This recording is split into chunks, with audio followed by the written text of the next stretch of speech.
In this video, we'll show you how to capture scrolling screenshots on any Android phone.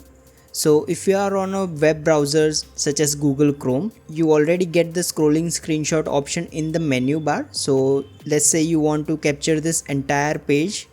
So for that, simply tap on this three dot icon at the top and then select share. Now in the share menu, you will see this long screenshot option. Simply tap on it. Now it will ask you to specify the area that you want to capture, so you can simply use this arrow to specify the area.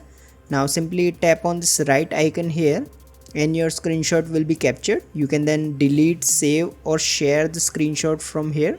Now on certain Android phones such as Samsung Galaxy phone for instance, you already get the long screenshot option built in. So if I capture the screenshot of this particular page, I'll get this scroll option here. I can keep tapping it to capture a long screenshot. So as you can see, it is capturing the entire page. I can then tap on the screenshot to view it. So as you can see, the long screenshot is now ready.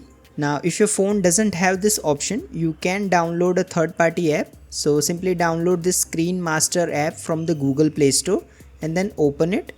Now here you will need to enable this turn on screen capture option. Now simply tap on OK. And then allow the app to draw over other apps. So simply locate the Screen Master app and enable this toggle.